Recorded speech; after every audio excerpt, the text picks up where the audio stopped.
Facebook is keeping records of every phone call and text message you've sent. That's the surprise. Global gaggle of Amazon workers is actually listening in and taking notes. We're downloading apps, granting them permission to snoop on us without even realizing it. But what personal information are they really collecting? Hey Siri, tell Fernando I love him.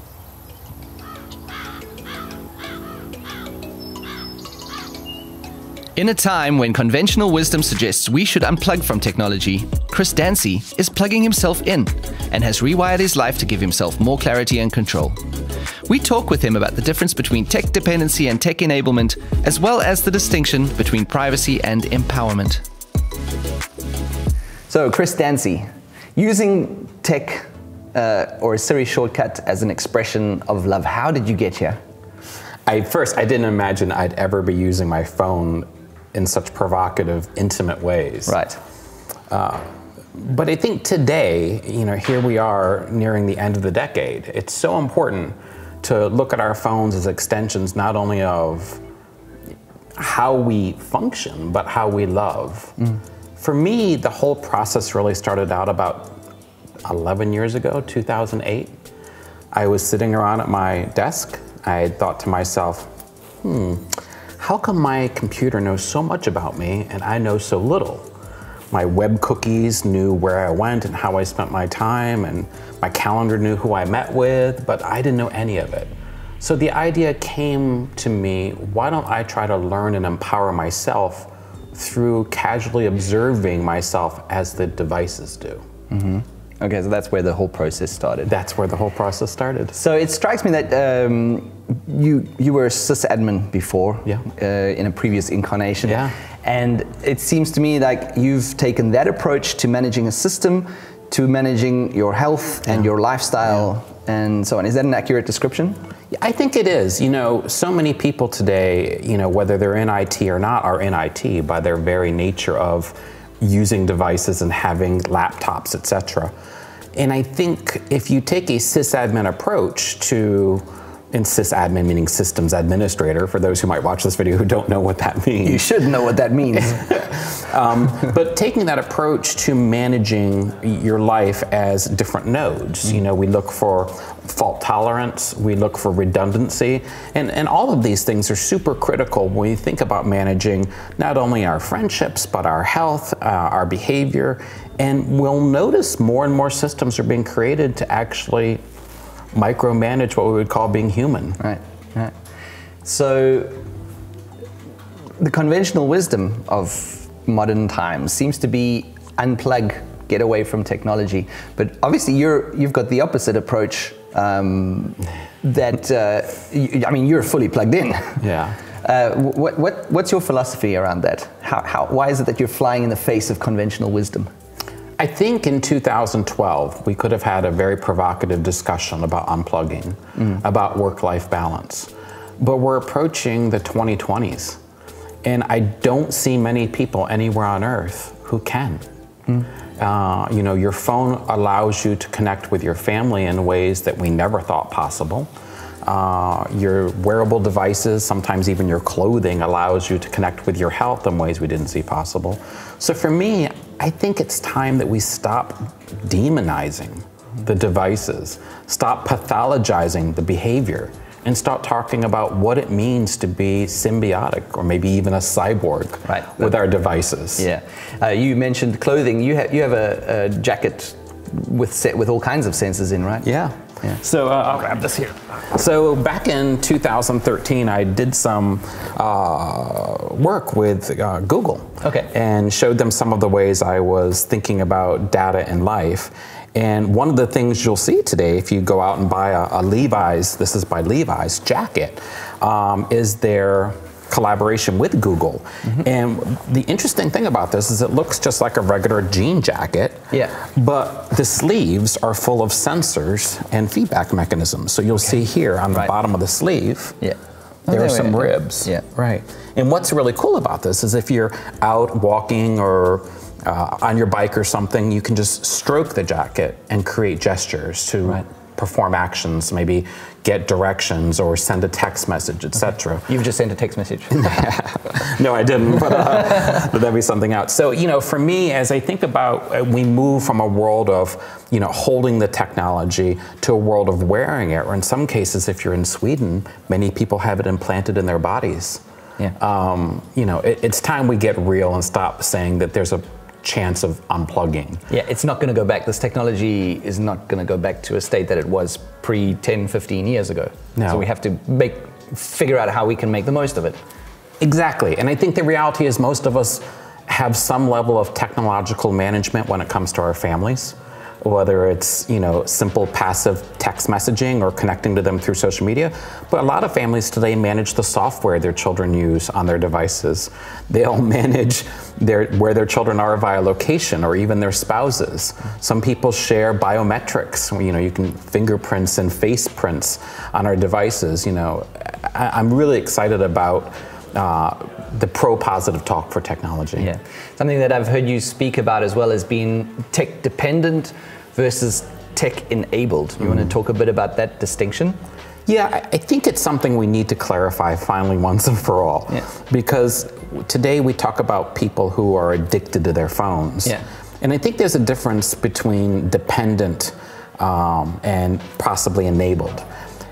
If you're in a car and you're driving someplace and you can't figure out how to get there without a GPS, like you don't know how to use a map or you can't stop and ask for directions, you might be tech dependent. And there's nothing wrong. I'm water dependent. I'll die without water, okay? But if you're tech enabled, you might be someone who uses the same GPS to take a route that you haven't driven before. Maybe you want to go a slower route. Maybe you want to go a route that has certain stops, right? And these are things that really talk about the differentiator between I need this and this complements who I am as a human. Okay. That's tech-enabled versus tech-dependent. Yeah, that's interesting. That's an interesting concept to kind of explain it all. Now, well, I think it takes away the feeling of the bad.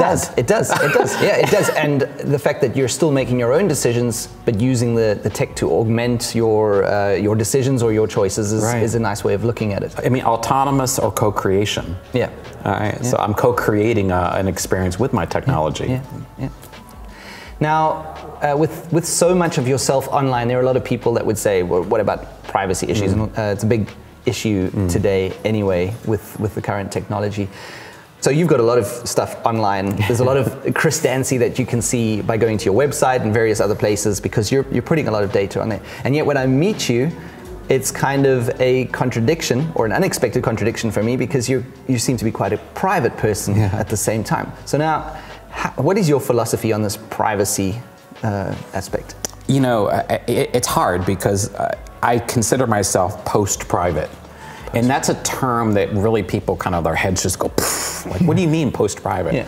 And that's just because if I'm honest with myself, most of the time I'll surrender any idea of privacy if I need something. For instance, if I need a taxi while visiting Germany, I'll give away my location and my destination. I also give away the speed in which I got there and how I spent my time while I was in the taxi.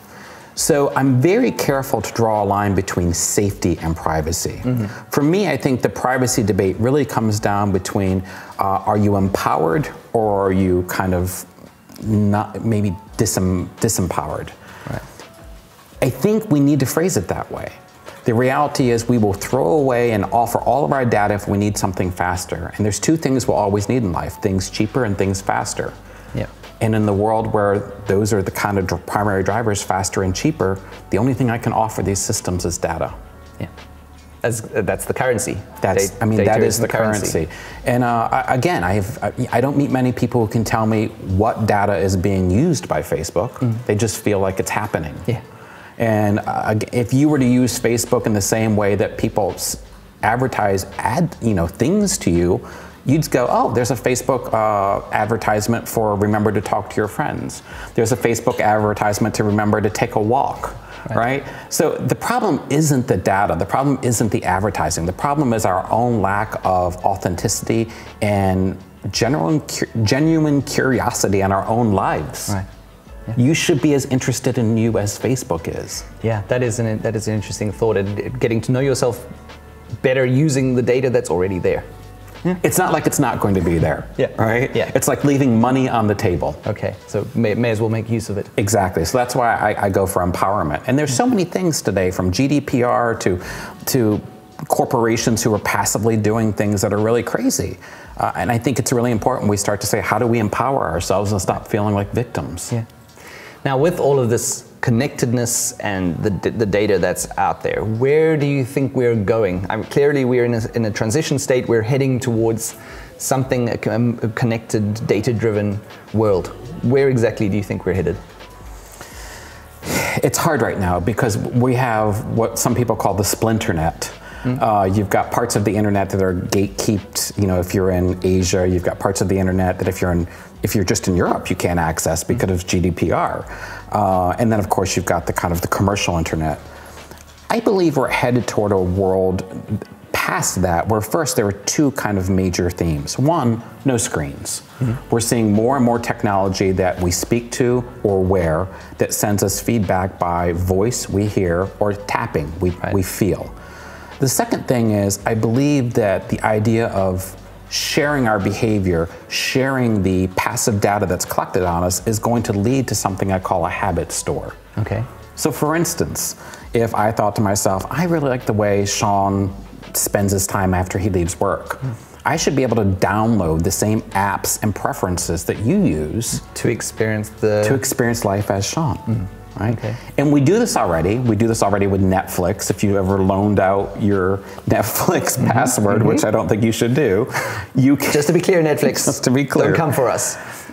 You already experience entertainment as someone else, or they experience as you. Yeah. I think what we're going to see is, as preferences become more intimate, some would say invasive, the ability to share my version of life is going to be really super easy to do.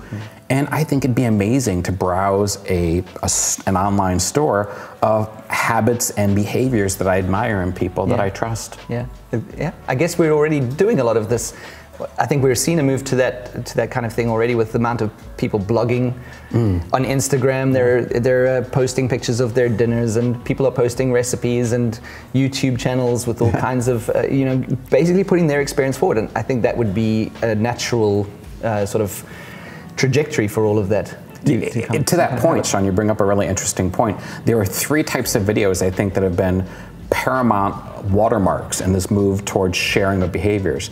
If we just go back 3 or 4 years ago, the idea of unboxing videos was kind of a big thing. Yeah. You'd watch someone unbox something, you would experience what it was like to have it without having it. After that, we had people who would share their gameplay and watch them play games. Right? And it was really interesting because you could not play the game, but you could see the feelings and reactions and play the game along with them. And today we have reaction videos. So we watch people watching content have reactions. And it's exactly that. It's exactly what you're talking about. So I do think it's coming. I do think it's provocative, and it's an exciting time. It is a very exciting time. And it's very exciting talking to you about these things, Chris, because I think you've got a lot of insight, and you've certainly given some thought that's away from the mainstream way of thinking about it. And I think it's very interesting to hear your viewpoints, and thank you so much for being with us. We're going to do a second video where we're going to unpack a lot of these and learn exactly how Chris does it. So join us for that.